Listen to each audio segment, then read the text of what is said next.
there, Sam. I'm Tom from Victoria's Cantina, and got some questions for you. Absolutely. With the excitement around the new Imperial Troop transport, fans are clamoring for more toys from the Mandalorian, including a Razor Crest for the Vintage Collection. Do you think a Razor Crest is a good fit for that line? I absolutely feel it would be any vehicle we can get into the Vintage Collection line definitely is justified. I will say that vehicle itself is enormous.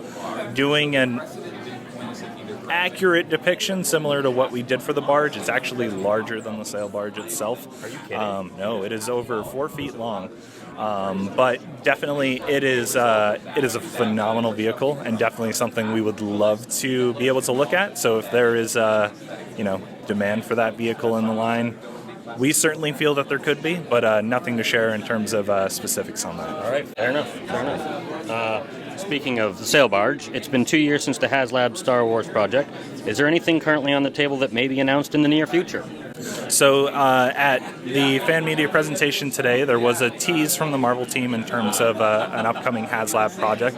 And the big thing that we're seeing right now is, HasLab is still very much in its infancy. We had a great success with the sail barge in terms of a Star Wars item, but definitely the opportunity for other brands to take advantage of that. We had the Unicron, which was successfully funded, and of course there's a tease of an upcoming Marvel project that we can't necessarily speak to, but in every way, shape, or form, I think we certainly feel there's more opportunity for HasLab within Star Wars. Love it.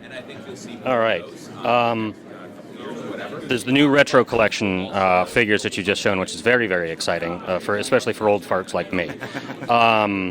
Love the fact that you guys varied up the little crinkles along the side. That's delightful. The specific question here is any thoughts about doing like a re-release of any of the old vehicles or the famous Death Star space station set or like the Creature Cantina set?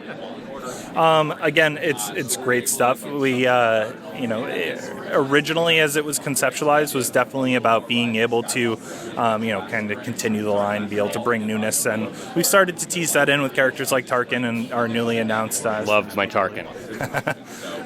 But the more and more demand that we're seeing for this, I think there's absolutely opportunities for it. It really just comes down to being able to allocate the SKUs and the tooling towards it.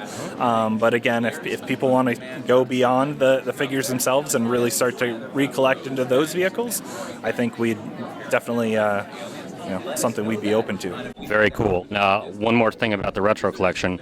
It's a Walmart exclusive this time. Walmart has the tendency, when I go in to pick up the vintage collection, they don't have them here in New York City, unfortunately, but when I get out there to one, looking at the vintage collection figures, they're all kind of bashed to bits. Is there any chance that the retro collection, the last set, was available through some fan channel stuff as well? Any chance of that for this set? It's certainly possible. I don't actually know anything in terms of the quantities that were ordered against that. A big reason we saw those arrive at Entertainment Earth beyond Target was there was such demand, but the Target order was always originally intended to be available in stores, and then it was complete. So with all that demand, there was absolutely the push to see it reach Entertainment Earth to really help get that out, more globally to everyone that really wanted to be able to collect it. In terms of Walmart, they end up being a really good retail partner for us, and honestly a lot of the exclusives that we do are only available because we're able to partner with them for an exclusive retailer. Out of the success of the Target program, Walmart was able to approach us and be like, we want to do the next one. That is ultimately allows us to get those additional figures out and kind of anniversary those program. And again, if there's continual demand, we'd love to keep it going. Awesome. Thank you. All right. It's similar with articulation, right? The last Cantina critter was Mosep Benid in 2015. The new delightful little Gonk droid. That's super fun. Any chance of some more of those fun little characters in the near future? I think there's definitely an opportunity there.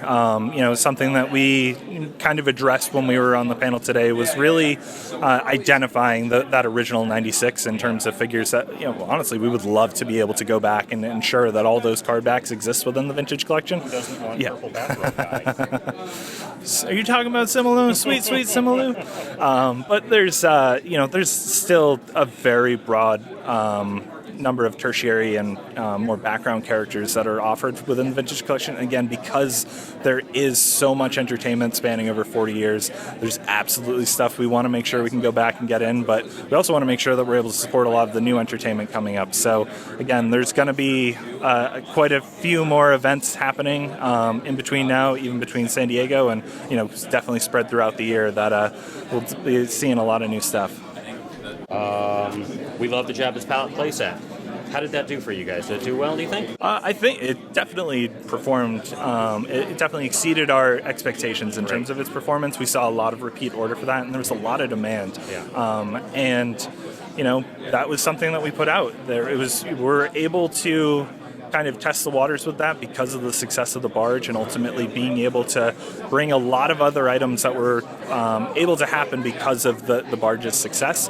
And that was really us sort of seeding, our playset's a viable business for the Vintage Collection, and I would say that's a resounding yes. So nothing I can speak to in terms of what that holds, but definitely stay tuned. All right, let me just toss a couple your way. The Cantina and Jabba's throne spot. Just say yes, we're going to make them. Noted. All right. What about a Force FX Darksaber? Force FX Darksaber. Yeah, we saw that and thought that would be cool. I can't speak to anything that's upcoming, but we have a pretty bolstered lineup planned for the Elite Saber line. Oh, fantastic. Desperately want Kira in her Kessel outfit from Solo, even though the movie didn't do super gangbusters. It's got a massive fan following. That character is amazing. That outfit's amazing. It's got a cape. Yeah. Please make it. All right, let's pretend that's not a question. Just please make her, please. Riffing ideas. Begging. All right. Let me just ask you one last one here. Absolutely. We have to ask about the Tonica sisters again. Angela Staines, who played one of the sisters in the movie, is in contact with Victoria from Victoria's Cantina, and is ready to finally authorize the creation of her figure. What can we do to make this happen? I recall speaking to Victoria, actually being very excited about speaking to Victoria about this at San Diego last year. She's delightful. Yeah, she is. And I can't speak to any of the specifics. We've definitely have, we're aware of it. I believe Lucasfilm is aware of it, but I can't speak to any of the specifics of that figure. Fair enough. I think those are all my questions. Thank you very much. Really appreciate your time. Thanks for having. Thank you very much.